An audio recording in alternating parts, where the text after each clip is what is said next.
एक युवती के मरने के बाद लोग सड़क पर हंगामा करते हैं, उसके शव को अंतिम संस्कार करने से इनकार कर देते हैं। सड़क पर जब हंगामा और भीड़ तीव्र होती चली जाती है, सड़क पर हंगामा तेज़ी के साथ आगे बढ़ता है। वहाँ के एसडीएम वगैरह को ये खबर होती है, फ़ौरन वो वहाँ पर आते हैं। जो लोग उस युवती के शव के साथ जुलूस निकाल रहे थे के पास आते हैं, उनसे बातचीत करते हैं, उनको समझाने की कोशिश की जाती है, लेकिन लोगों की एक डिमांड होती है कि लाल तांत्रिक को फांसी की सज़ा हो।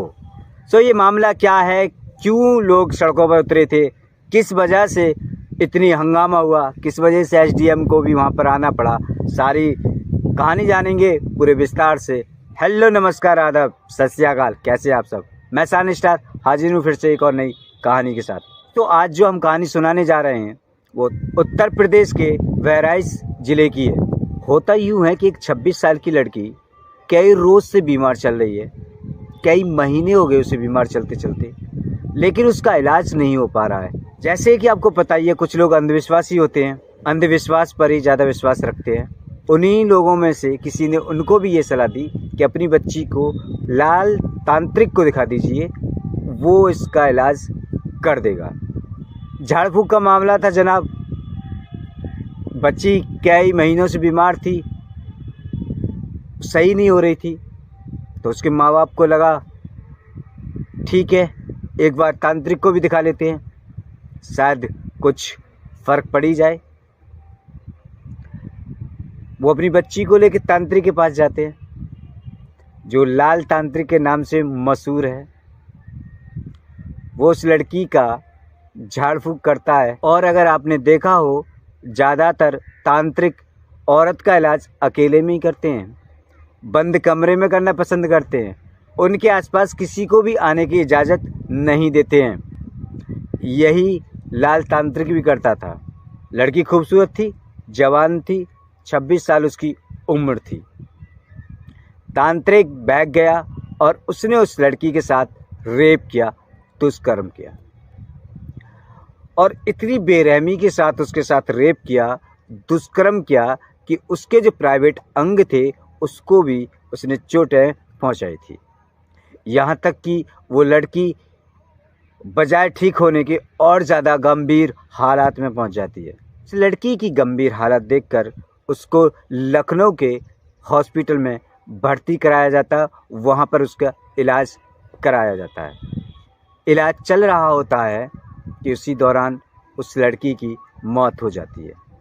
जैसे ही लड़की दम तोड़ देती है, उसको लेकर उसके घर पहुंचते हैं, तो परिवार वाले उस लड़की का अंतिम संस्कार करने से मना कर देते हैं और एक डिमांड करते हैं कि लाल तांत्रिक को फांसी की सज़ा हो। इस हंगामे की भनक एसडीएम और सीओ को लगती है।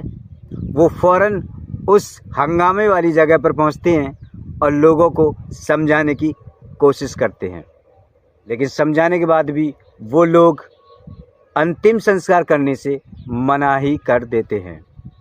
एसडीएम और सीओ ने उन लोगों को ये आश्वासन दिया कि हम उसको गिरफ्तार करके उसको यकीनन सज़ा दिलवाएंगे।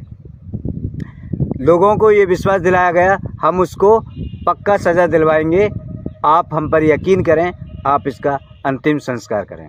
डीएम और सीओ की बात मानकर वो लोग फिर उसका अंतिम संस्कार कर देते हैं। प्रशासन और प्रशासन की टीम तब जाके कहीं चैन की सांस लेती है।